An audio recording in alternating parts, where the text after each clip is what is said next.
Coucou tout le monde, je suis nouveau contente de vous retrouver aujourd'hui. Alors je souhaite une très belle fête des mamans à toutes les mamans. Alors aujourd'hui j'ai de la chance, je ne ferai que l'apéritif, le dessert étant déjà fait, et c'est Arthur qui fera le repas. Alors je suis quand même une maman comblée. Alors là je vais vous présenter une version salée de la tarte renversée. Alors c'est un cake avec de la tomate séchée. Et ensuite, je viendrai pocher dessus de la ricotta avec un peu de charcuterie et quelques petits légumes. Alors, on va commencer la recette. Alors là, je vais battre 4 œufs. Alors là, j'ai juste un tout petit peu plus de blanc d'œuf parce qu'avec le reste de ganache d'hier de ma tarte renversée au chocolat, j'ai fait de la glace et il me fallait un jaune d'œuf. Alors pour ne pas jeter le blanc, je me suis dit hop, on le met dedans, ce sera juste un peu plus aéré. Alors là, je bats un peu mes œufs, je rajoute mon beurre fondu. Donc là, il y a 100 g de beurre fondu. Alors en soi, le fond de tarte va être très rapide. C'est comme une espèce de cake. Je mélange. Là, je rajoute 80 g de farine, donc j'ai déjà mis le sel, le poivre et du bicarbonate. Bonjour Dominique. On mélange.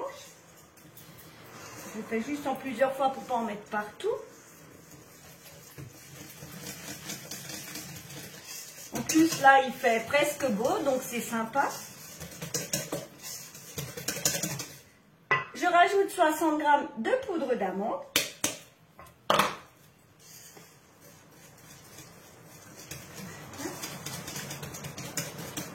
Vous voyez, c'est hyper simple, hyper facile.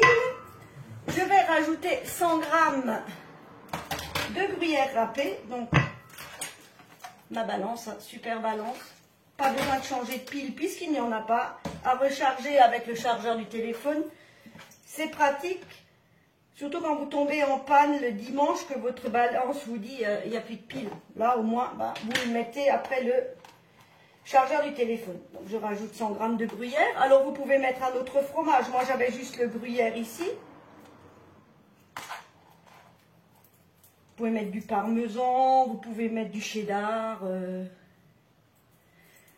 C'est une tarte renversée salée. Comme ça, parce qu'aujourd'hui je ne ferai que l'apéritif. C'est mon fils qui va nous faire à manger.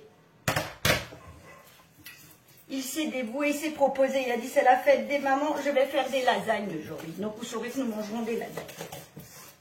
Bon, elles ne sont pas encore cuites, je ne sais pas à quelle heure elles le seront, mais elles le seront certainement.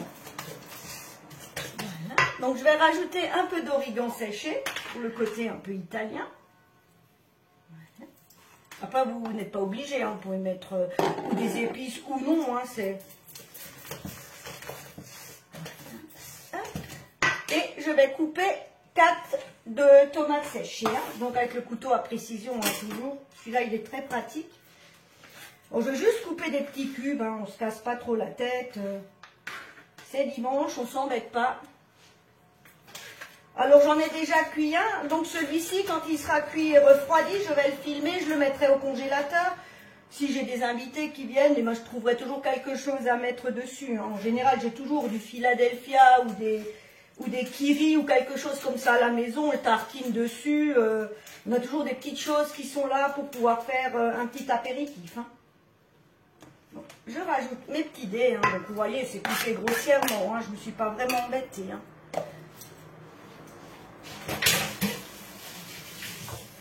Voilà.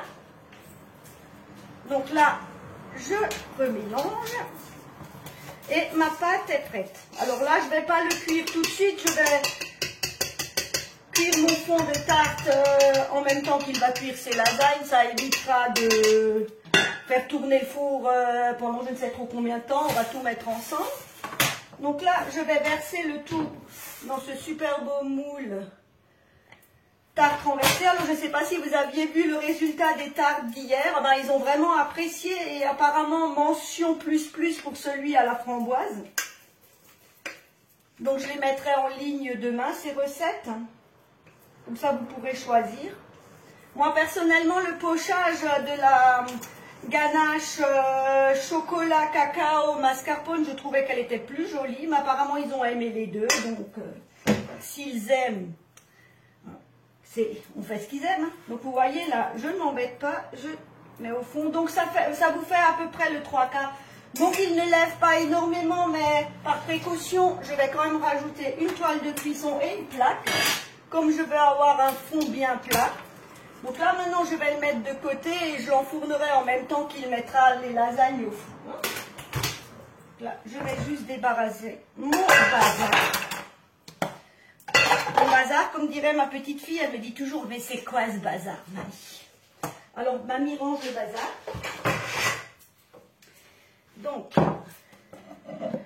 Donc voilà le fond de tarte. Donc vous voyez, hein, sympa. Hier, on m'a demandé, par rapport à la profondeur, donc pour celui au coulis de framboise, j'ai versé 200 g de coulis de framboise avec 50 g de sucre et une feuille de gélatine dessus. Et ça me l'a juste fait un beau fond. Hein. Donc là, mon fond de tarte, vous voyez, il est quand même bien moelleux. Alors là, j'ai de la ricotta. Alors j'en ai peut-être un peu de trop, mais ça c'est pas grave. Je préfère en avoir de trop que de devoir recommencer. Donc là, j'ai juste pris de la ricotta, j'ai mis du sel, du poivre. J'ai rajouté un tout petit peu de crème pour l'assouplir. Et là, je vais mélanger. Alors, je vais mettre un tout petit peu de pesto au fond. C'est juste pour donner un peu de goût parce qu'on aime beaucoup le pesto. Mais j'oublie la cuillère. Voilà. Donc là, j'en mets pas beaucoup. Hein. C'est juste une toute fine couche, histoire de donner du goût. Donc je tartine. Hein. Donc là, c'est à peu près l'équivalent de 2 cuillères à soupe. Hein. Ça n'a pas besoin d'être épais, c'est juste pour donner le goût. Hein. Après, je vous dirai une fois qu'on aura goûté si le pesto était de trop ou pas de trop. Hein. Donc vous voyez, j'ai juste, mais tout fin, hein, j'ai mis juste un tout petit peu. Donc là, je prends mon support poche à douille. Donc j'ai ma poche à douille avec le pas de vis. Hein. Alors hier, c'est vrai que ça a été super pratique d'utiliser le pas de vis. J'ai pu faire 2 formes différentes pour ma chantilly. C'était vraiment sympa. Donc là, j'ai pris une douille cannelée. Vous pouvez prendre une douille unie. Vous pouvez prendre d'autres douilles. Hein. Celle-ci était sur l'évier à l'instant, donc j'ai pris celle que j'avais. Donc là, je mets mon ma ricotta. Après, vous pouvez prendre un boursin, vous pouvez prendre du Philadelphia, du Saint-Moret, Madame Loïc. Vous mettez dessus vraiment tout ce que vous aimez. Hein. Moi, je me suis dit, tiens, pourquoi pas changer et mettre un peu de ricotta.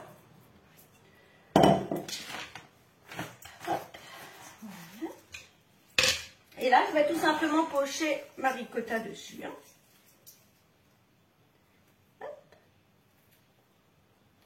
Alors, je pourrais faire des rosaces. Hein, après, on dresse comme on a envie. Hein.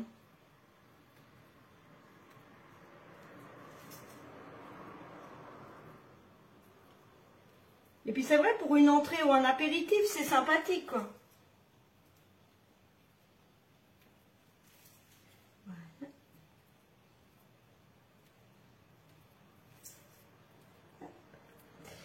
Je pense que ma ricotta va suffire. Mais comme la recette sort un peu de ma tête, des fois j'ai pas toutes les proportions. Et je teste en même temps que je vous fais le live. Alors bon, des fois ça fait des petites surprises. Ben voilà. Donc 2 pots de ricotta, ça suffit juste très bien. On va rajouter un peu. Voilà. Là où on n'en a pas mis. Donc voilà. Et là, maintenant, je vais m'amuser. Hein. J'ai des tomates cerises, j'ai des petits radis, j'ai plusieurs sortes de charcuterie et quelques petites herbes. Hein. J'avais un couteau.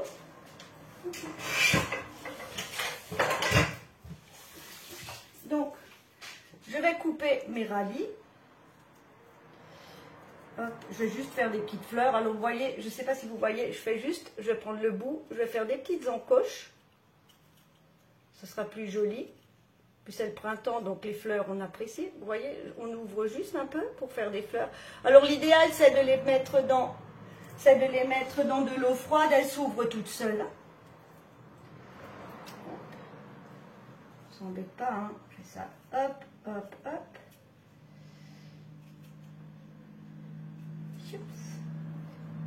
Alors j'aurais pu les préparer avant, mais je voulais juste vous les montrer. Puis disons que j'étais un peu à la boue. Avouons les choses. Voilà. Hop.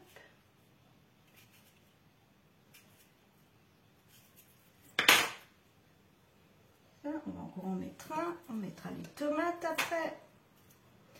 C'est vrai que c'est joli, c'est coloré, ça donne juste envie de croquer dedans.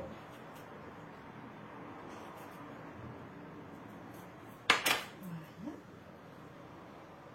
Maintenant, je vais mettre des tomates. Alors, je pense que je vais les couper en deux. Après, on pose comme ça vient. Hein. On ne réfléchit pas, on pose. En général, moins on réfléchit, plus c'est beau.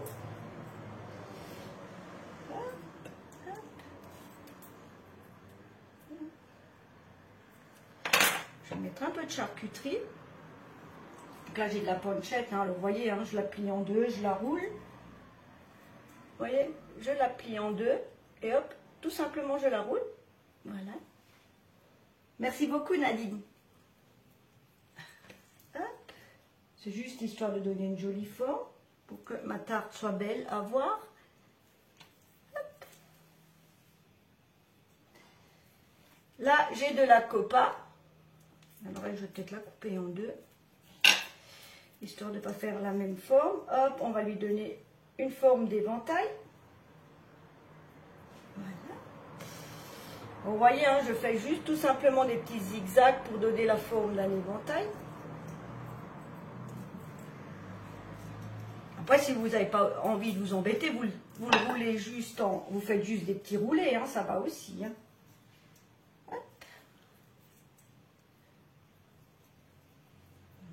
Là. Non, j'en ai déjà mis là. J'ai des petites tranches de salami. Alors là, pareil, je vais faire une petite encoche et le rouler. Hop.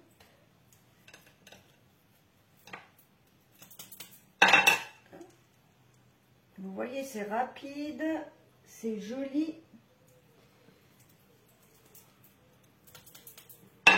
Et surtout, c'est très frais, quoi.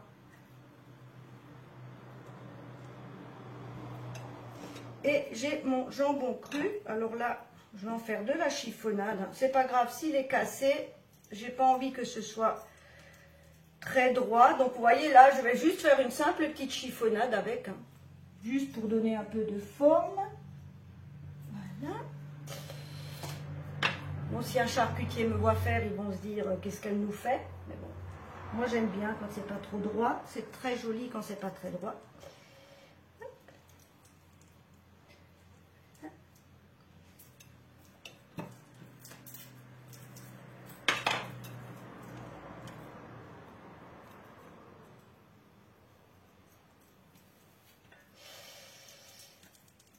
Allez, hop, encore un ici.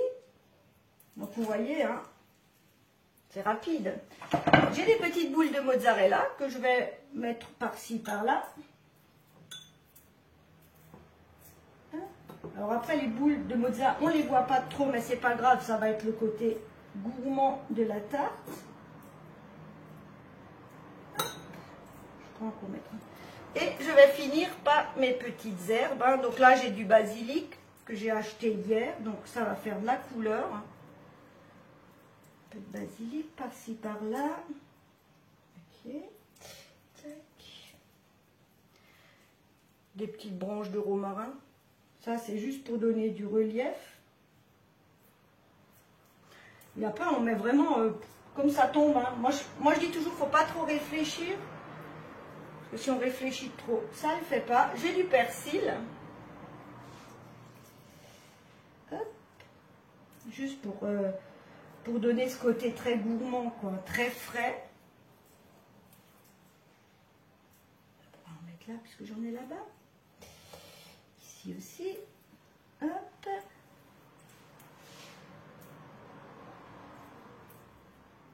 Vous voyez, on peut faire de très très belles choses quand on a du très bon matériel. Et franchement, juste avec un peu de fantaisie, quoi. Et là, j'ai encore quelques branches d'aneth que je veux juste...